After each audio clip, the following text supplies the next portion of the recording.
नमस्कार। आप सभी को होली की बहुत बहुत शुभकामनाएं, बधाई। जीवन में रंग रहे, राग रहे, फाग रहे, यही कामना। कल देर रात भारतीय जनता पार्टी ने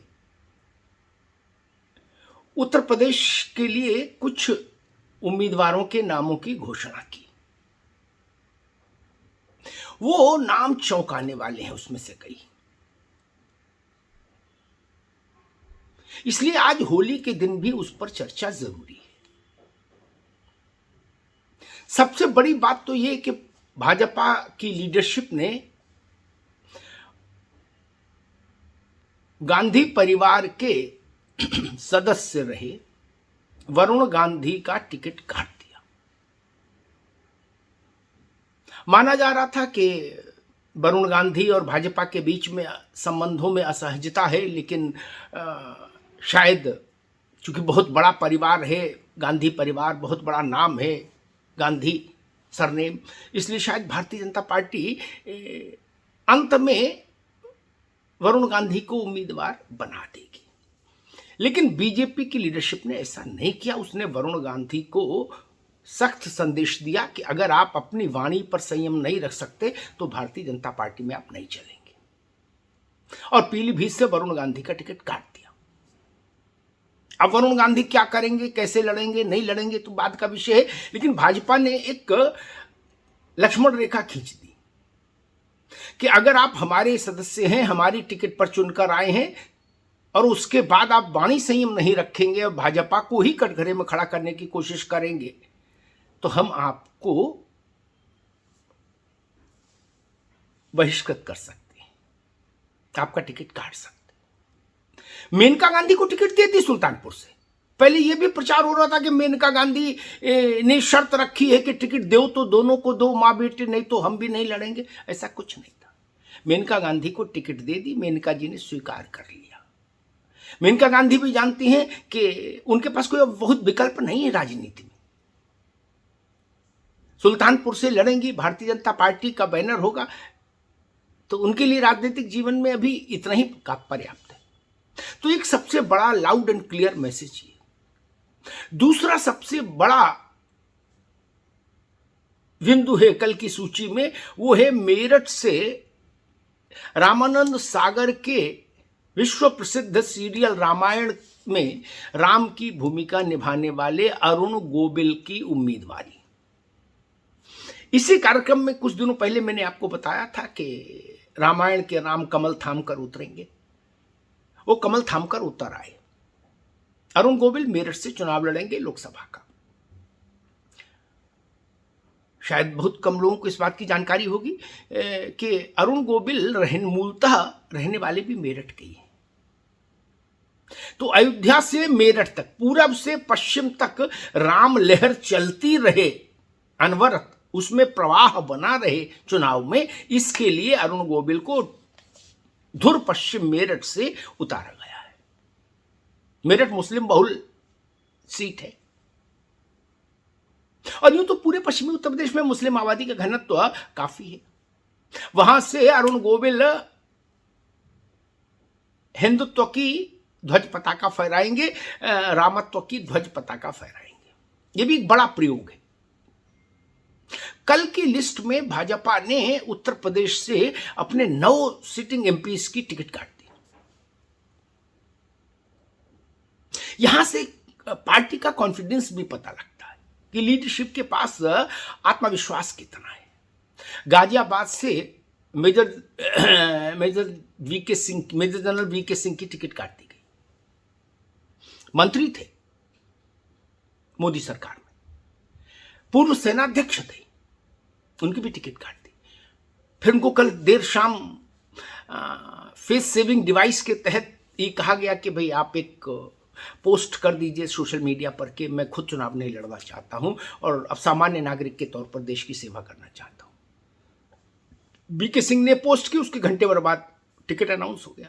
तो ये तो सभी जानते हैं। ये वैसे ही जैसे सत्यदेव पचौरी ने किया कानपुर से कि मैं अब देश की सेवा सामान्य नागरिक के तौर पर करना चाहता हूं, चुनाव नहीं लड़ना चाहता हूं। उसके घंटे भर के भीतर वहां से नया उम्मीदवार अनाउंस हो गया, रमेश अवस्थी। करने वाले भी जानते हैं और उस पोस्ट को पढ़ने भी वाले जानते हैं कि इस पोस्ट का मतलब क्या है। आपको संदेश दिया गया कि आपकी टिकट कट गई है, आप चाहो तो ये पोस्ट कर दो, आपकी प्रतिष्ठा थोड़ी बच जाएगी। बीके सिंह की जगह अतुल गर्ग को टिकट दिया गया। अतुल गर्ग विधायक हैं गाजियाबाद शहर से और योगी सरकार के पहले कार्यकाल में मंत्री भी थे। गाजियाबाद वैश्य आबादी का घनत्व है और अतुल गर्ग को टिकट मिलना और बीके सिंह का टिकट कटना कम से कम गाजियाबाद और उसके आसपास के इलाकों की राजनीति के लिए एक बड़ा संदेश है। अब सब लोग उसको अपने अपने ढंग से डिकोड करने की कोशिश कर रहे हैं, लेकिन संदेश लाउड एंड क्लियर है। बीके सिंह छोटी पर्सनैलिटी नहीं थे और वो अंत तक अपनी टिकट के लिए प्रयासरत भी रहे। बीच में कुछ संकेत ऐसे भी आए कि अरुण सिंह भाजपा के राष्ट्रीय महामंत्री वो यहां से टिकट मांग रहे हैं। फिर अरुण सिंह को जब चुनावी प्रभार दे दिया गया एक राज्य का, तो मैं एक संदेश गया कि शायद अब बीके सिंह के लिए राह आसान हो जाए, लेकिन अंततः बीके सिंह टिकट की लड़ाई हार गए गाजियाबाद से और अतुल गर्ग ने वो टिकट हासिल कर ली। एक बड़ा प्रयोग। और कल ही भाजपा ने उत्तर प्रदेश में एक और भी बड़ा प्रयोग किया है।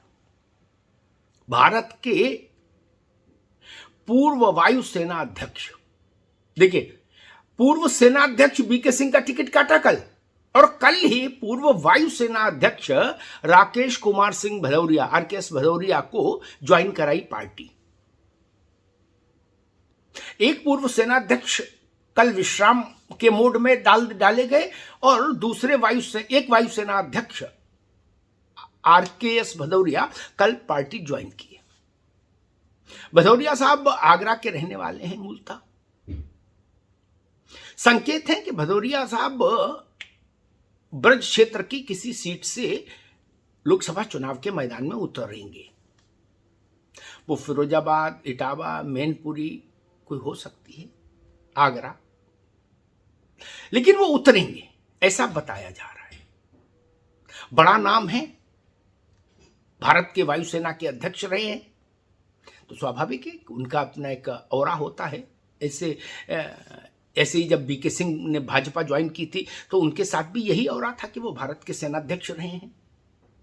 तो एक सेनाध्यक्ष, उनसे कहा गया कि अब आप साइलेंट मोड में चले जाइए, और एक वायुसेना अध्यक्ष को पार्टी इन करा देती है। यह भी एक बड़ा डेवलपमेंट है उत्तर प्रदेश के लिए। कानपुर उत्तर प्रदेश की औद्योगिक राजधानी है। यहां सत्यदेव पचौरी भाजपा के सांसद थे लोकसभा के। बुजुर्गवार पचौरी अपनी टिकट के लिए लड़े भी और अंत तक उन्होंने उम्मीद नहीं छोड़ी। कहते भी कि उम्मीद पे दुनिया कायम है, लेकिन कल शाम होते होते उनका सूर्य ढल गया और उनको भी ये पोस्ट करनी पड़ी कि अब मैं चुनाव नहीं लड़ना चाहता हूं और पार्टी की सेवा करना चाहता हूं, आदि आदि आदि। और यहां पार्टी ने सबको चौंकाते हुए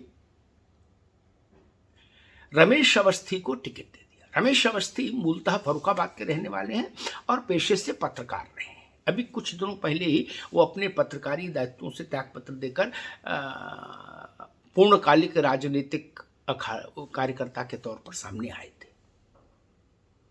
रमेश अवस्थी को टिकट देना भी एक बड़ा प्रयोग है कानपुर जैसे बड़े शहर में, जो प्रदेश की औद्योगिक राजधानी मानी जाती हो, और वो भी अपने इतने पुराने वरिष्ठ कार्यकर्ता की टिकट काटकर, सत्यदेव पचौरी की टिकट काटकर। तो कुल मिला के होली की पूर्व संध्या पर, या यूं कहिए होलिका दहन की संध्या पर, भारतीय जनता पार्टी ने उत्तर प्रदेश में कई बड़े प्रयोग कर डाले धुआंधार। और वैसे तो कल भाजपा का आंगन बहुत सारी हैपनिंग्स वाला आंगन था। हरियाणा में उसने 2 चौंकाने वाले प्रयोग किए। जाने माने उद्योगपति और कांग्रेस के बड़े नेता नवीन जिंदल कल अपना 10 साल का कांग्रेस का रिश्ता तोड़ के भाजपा के आंगन में आ गए, भाजपाई हो गए। और जैसे ही उन्होंने भाजपा ज्वाइन की उसके आधे घंटे के भीतर उनका नाम अनाउंस हो गया कि वो कुरुक्षेत्र से भारतीय जनता पार्टी की टिकट पर लोकसभा का चुनाव लड़ रहे हैं। देखिए कितने जल्दी फास्ट मोड में काम हुआ। देवीलाल के बेटे चौधरी देवीलाल ताऊ, उनके बेटे रणजीत सिंह चौटाला कल भाजपाई हो गए। एक चौंकाने वाला ही एक प्रयोग हिमाचल में भी किया भाजपा ने। सिने अभिनेत्री कंगना रनाउत मंडी से भाजपा की टिकट पर चुनाव लड़ेंगी हिमाचल प्रदेश से। लंबे समय से सोशल मीडिया पर और यत्र तत्र सर्वत्र भाजपा और भाजपा की सांस्कृतिक विरासत से जुड़े मुद्दे उठाती रही हैं कंगना रनाउत, और अंततः उनकी भी राजनीतिक पारी शुरू हो गई। भाजपा ने उनको टिकट दे दिया मंडी से। तो कुल मिला के भारतीय जनता पार्टी का कल का बहुत हैपनिंग भरा दिन था। कांग्रेस के एक दौर में बहुत बड़े नेता रहे, और नरसिंह राव जब प्रधानमंत्री थे उस समय प्रधानमंत्री के राजनीतिक सलाहकार के रूप में काम करने वाले जितेंद्र प्रसाद जी, उनके बेटे जितेंद्र प्रसाद कांग्रेस में मंत्री रहे केंद्र में, फिर कांग्रेस छोड़कर भाजपा में आ गए। भाजपा ने उनको एमएलसी बनाया और योगी सरकार में मंत्री बना दिया। लेकिन जितेंद्र प्रसाद का मन यूपी की राजनीति में रमा नहीं, प्रदेश में वो केंद्र चाहते रहे। कल शाम भाजपा लीडरशिप के नेतृत्व ने जितेंद्र प्रसाद की भी ये इच्छा पूरी कर दी। वरुण गांधी का टिकट काटकर पीलीभीत से जितेंद्र प्रसाद को दे दिया गया कि आप यहां से लड़िए और जीतकर दिखाइए। सोचिए, वरुण गांधी का टिकट काटकर उस स्थान से जितेंद्र प्रसाद को उतारा गया है। जितेंद्र प्रसाद चाहते थे लोकसभा का चुनाव लड़ना, ये सच है। वो इसके लिए प्रयास भी कर रहे थे, ये भी सच है।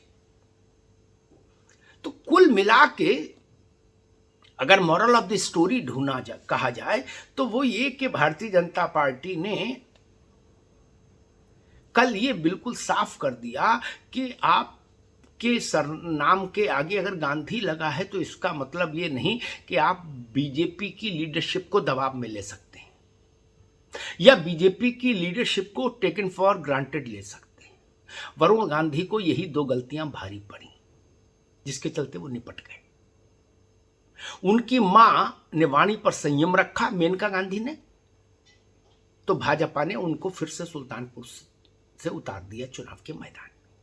वरुण ने वाणी संयम नहीं रखा तो वो राजनीति के चौराहे पर आकर खड़े हो गए। कांग्रेस उनको लेने को तैयार नहीं, समाजवादी पार्टी में अभी कोई स्थिति बन नहीं रही वैसी, बसपा लेगी नहीं, जाए तो जाए कहां। वरुण गांधी राजनीति के चौराहे पर आकर खड़े हो गए और सिर्फ इसलिए कि वाणी संयम नहीं। इतना गंदा, इतना आक्षेप भरा ऐसा वक्तव्य। आप जिस पार्टी में हैं, जिस पार्टी ने आपको लोकसभा में भेजा है, उस पार्टी की सार्वजनिक आलोचना करने से पहले तो आपको सोचना चाहिए। और नैतिकता कहती है अगर आपको सार्वजनिक आलोचना करनी है तो आप त्यागपत्र दे दीजिए पार्टी से, उसके बाद ताल ठोकिए, दो हाथ करिए, फिर क्या दिक्कत है। लेकिन न पार्टी में रहें तो पार्टी का अनुशासन माने। भाजपा ने कल इस इबारत को साइन बोर्ड बना के बाहर टांग दिया सबके लिए कि वरुण गांधी के उदाहरण से सब लोग सबक लें। अभी पूरब की कुछ सीटों पर उत्तर प्रदेश में फैसला होना बाकी है, पूरब की कुछ बड़ी सीटों पर। अब वो सब होली के बाद होगा, क्योंकि अभी वहां नॉमिनेशन में भी समय है। इसलिए अब भाजपा ने कहा कि सब लोग होली मनाइए और उसके बाद फिर अगले राउंड में उत्तर प्रदेश के पूर्वांचल के कुछ टिकट फाइनल होंगे, तब आपको फिर ऐसी चौंकाने वाली खबरें मिलेंगी। कई बड़े बड़े नप सकते हैं और कई नए चेहरों को मौका मिल सकता है पूर्वांचल से भी। नमस्कार।